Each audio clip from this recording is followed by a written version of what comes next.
Lorsque le prophète sallallahu alayhi wa sallam s'est levé pour son premier discours sur le minbar à la mosquée lorsqu'il est arrivé à Médine, il a dit: ô musulmans, Allah vous a choisi l'islam comme religion. Soyez des bons compagnons de l'islam en faisant preuve de générosité et de bon comportement.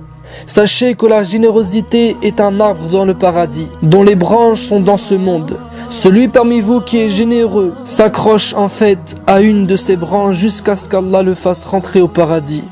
Sachez aussi que l'avarice est un arbre de l'enfer, dont les branches sont dans ce monde. Celui parmi vous qui est avare s'accroche en fait à une de ses branches jusqu'à ce qu'Allah le fasse entrer au feu. Et il a enchaîné en répétant 2 fois de suite pour montrer l'urgence et l'importance. Il a dit: as-sakha'u fillah, as-sakha'u fillah, la générosité pour Allah, la générosité pour Allah. Soyez généreux, aidez-vous, entraidez-vous, répondez aux besoins. Soyez présents lorsqu'il y a une urgence, comme lors d'une matinée où le prophète sallallahu alayhi wa sallam était avec ses compagnons lorsque des gens d'une ville lointaine sont venus. Ils étaient presque nus, pieds nus, et en voyant leur état misérable, le visage du prophète sallallahu alayhi wa sallam s'est crispé. Il est devenu triste et soucieux. Alors il a demandé à Bilal radhiyallahu anhu de faire l'appel à la prière pour rappeler un maximum de monde. Beaucoup de musulmans sont arrivés. Le prophète a dirigé la prière, puis il s'est tourné vers ses compagnons en les motivant pour qu'ils fassent l'aumône et qu'ils viennent en aide à ces pauvres misérables. Le prophète sallallahu alayhi wa sallam avait honte de laisser des gens qui étaient venus lui demander quelque chose repartir les mains vides. Alors il a dit à ses compagnons que chacun fasse une sadaqa d'un dinar, d'un dirham, d'un habit, d'un plat de blé, d'un plat de dattes, et jusqu'à ce qu'il a dit même d'une demi-date. Que chacun donne ce qu'il a selon ses moyens, mais donner. Alors les sahaba se succédèrent les uns après les autres, chacun en ramenant quelque chose, jusqu'à ce qu'il y ait eu un tas de nourriture et un tas d'habits pour leur donner. Et là les compagnons ont dit: le visage du prophète sallallahu alayhi wa sallam s'est illuminé comme s'il était devenu doré. Le prophète sallallahu alayhi wa sallam était content, heureux de voir les gens de sa communauté s'entraider, les uns donnant aux autres. C'est comme ça qu'il les a éduqués. Il a éduqué ses compagnons en respectant le message coranique. Il nous a éduqués nous aussi à travers eux. Il leur recommandait de dépenser. Dépense ya Bilal, dépense, et ne crains pas que Rabbul Arsh te privera. Ne crois pas que le Seigneur du trône t'oubliera. Dans les derniers jours de sa vie, lorsqu'il était gravement malade, couché sur son lit 2 jours avant sa mort, il a demandé à Aïcha, sa femme, qui était à ses côtés pour s'occuper de lui: Ya Aïcha, il y a combien d'argent à la maison? Elle lui a dit: il y a 7 dinars. Tu entends bien? Le bien-aimé d'Allah, la meilleure des créatures, l'homme le plus influent de l'histoire de l'humanité, le maître de la plus grande communauté, était si pauvre matériellement qu'il n'avait que 7 dinars à la maison. Alors il a dit à sa femme, à Aïcha: envoie-les à Ali, envoie-lui pour qu'il les dépense, pour qu'il les distribue. Et ensuite il s'est évanoui. Et Aïcha était occupée par son état, préoccupée par sa santé. Alors elle a oublié la recommandation du prophète sallallahu alayhi wa sallam, jusqu'à ce qu'il s'est réveillé de nouveau et qu'il lui demande: Ya Aïcha, est-ce que tu l'as fait? Et elle de lui dire: j'étais occupée par ton état. Il était entre la vie et la mort. Il s'évanouissait puis se réveillait, mais à chaque fois il insistait pour dépenser tout ce qu'il avait pour ceux qui en avaient besoin. Il lui disait: dépense-les ya Aïcha, car Mohammed aurait honte de rencontrer Allah alors qu'il possède cet argent chez lui. Ces dinars n'auraient pas laissé Mohammed rencontrer Allah en paix s'il mourait en les possédant. Tout ce qu'il avait, il le donnait, et quand il n'avait pas, il s'endettait, tellement son souci que les membres de sa communauté ne manquent de rien, tellement sa générosité était immense pour les siens. Sa famille était l'humanité, et les sahaba ont appris et pris tout cela de lui. C'est ça la sunna qu'il leur a laissé et dont ils ont hérité. Lorsque le verset où Allah subhanahu wa ta'ala dit Lan tanalul birr hatta tunfiqu mimma tuhibbun, vous n'atteindrez la piété que lorsque vous ferez largesse de ce que vous aimez, est descendu sur le prophète et qu'il l'a transmis à ses compagnons. Chacun a commencé à réfléchir individuellement à ce qu'il aimait le plus pour en faire aumône. Pour Ibn Omar, c'était sa chamelle. Alors il l'a donnée pour qu'elle soit mangée par les pèlerins. Et à chaque fois qu'une chose qu'il possédait lui plaisait, il la dépensait pour l'au-delà. Et lorsque le verset dans lequel Allah subhanahu wa ta'ala dit Man dha alladhi yuqridu Allah qardan hasana fayudha'ifahu lahu ad'afan kathira, quiconque fait un prêt à Allah de bonne grâce, Allah le lui rendra multiplié plusieurs fois. Lorsque ce verset est arrivé aux oreilles de Abu Dahdah, un compagnon du prophète sallallahu alayhi wa sallam, il est parti voir le prophète et lui dit Ya Rasulallah, est-ce que Allah nous demande de lui prêter? Le prophète lui a répondu Oui Abu Dahdah. Alors il lui a dit Tends ta main Ya Rasulallah. Le prophète la lui donna, il l'a pris et il lui dit Je prête mon jardin à mon Seigneur Ya Rasulallah. Son jardin contenait 600 dattiers et il a tout donné pour qu'il serve aux pauvres et aux nécessiteux. Ensuite il est rentré chez lui et il est parti retrouver sa femme et ses enfants qui étaient dans ce jardin. Et il a dit à sa femme Ya Abu Dahdah, sors d'ici car j'ai prêté notre jardin à mon Seigneur. Et sa femme lui a répondu Tu as gagné Ya Abu Dahdah. Tu as gagné car celui qui donne pour Allah, celui qui lui prête, Allah le lui rendra de manière démultipliée. Regarde avec moi comment ce couple avait le souci de faire de bonnes affaires pour l'au-delà et se soutenaient mutuellement pour ça. Sa femme ne lui a pas fait de reproches en lui disant Mais pour qui tu te prends à dépenser nos biens sans me consulter, sans même me prévenir? Non, elle lui a dit Tu as raison, t'es le meilleur, t'as tout compris. Car ces hommes et ces femmes ont été éduqués par le messager d'Allah. Un jour, un homme pauvre est venu voir le prophète sallallahu alayhi wa sallam et lui a dit Ya Rasulallah, je suis à bout, je suis très pauvre, trop éprouvé, c'est dur pour moi. Alors le prophète sallallahu alayhi wa sallam demanda à une de ses femmes quelque chose pour lui donner. Et il lui a dit non, wallahi, je n'ai que de l'eau. Il a demandé à une autre de ses femmes et lui a dit la même chose. Wallahi, je n'ai que de l'eau. Jusqu'à ce qu'il a demandé à toutes et elles lui ont dit toutes la même chose.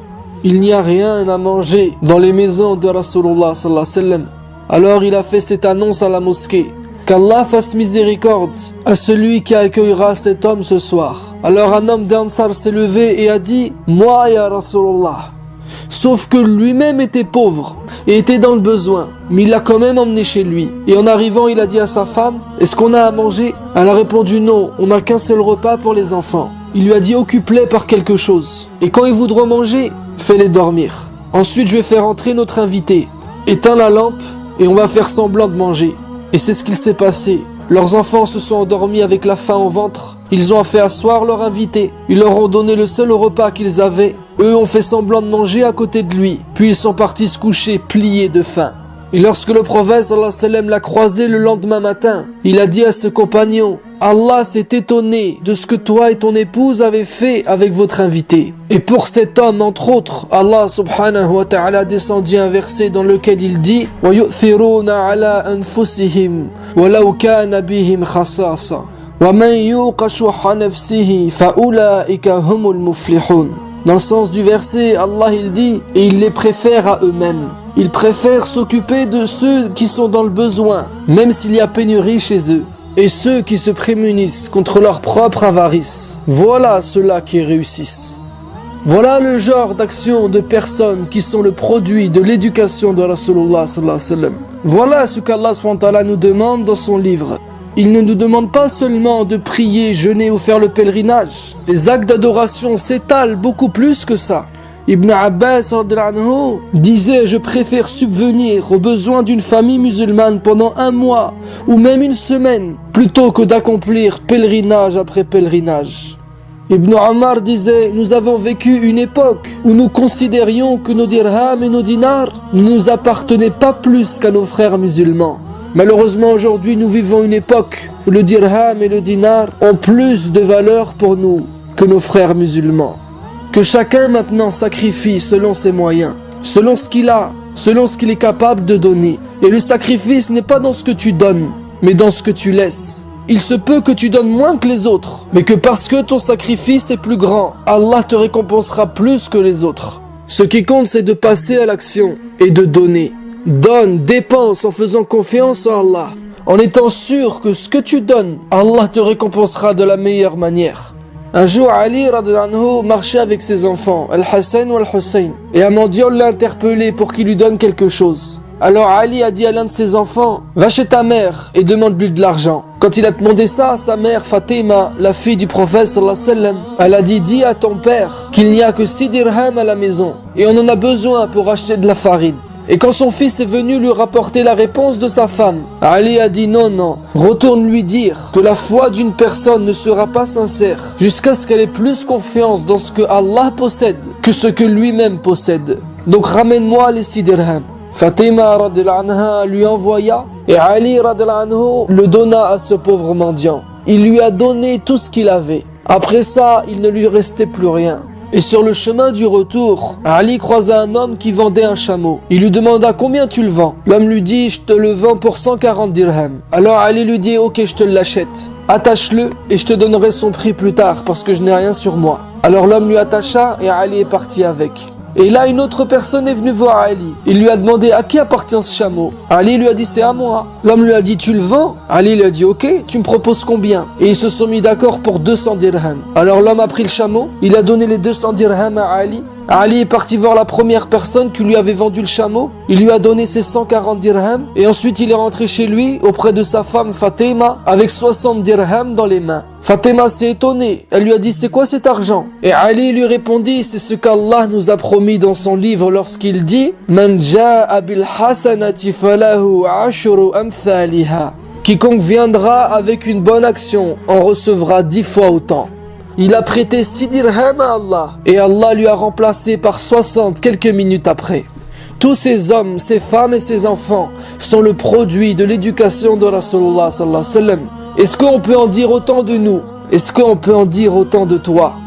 Pour terminer, je tiens à t'informer que les donateurs ont été si généreux et ont tellement participé dans le projet dont je t'avais parlé dans la dernière vidéo que l'on a récolté plus que ce qu'il nous fallait pour un village. 20 000 € ont été récoltés en 24 heures. Et comme beaucoup de personnes n'ont pas eu encore le temps de donner, et comme les dons ne s'arrêtent pas, on ne veut pas empêcher les gens de donner. Donc on a réouvert la cagnotte pour un deuxième village. Et si dans quelques jours on se retrouve dans la même situation, avec une cagnotte qui déborde, on la réouvrira jusqu'à ce que les dons s'arrêtent. Et à la fin, on aidera autant de villages que possible. Et je te rappelle que dans chacun de ces villages, il sera construit une mosquée, une école et un puits. C'est un magnifique projet pour lequel tu es sollicité, pour lequel énormément de frères et sœurs sont en train de participer. Donc pour la dernière fois, je t'invite toi aussi à le faire en faisant un don à partir d'1 € et également en partageant la vidéo à un maximum de monde autour de toi. Et je te rappelle également que le lien vers la cagnotte est dans la description sous la vidéo.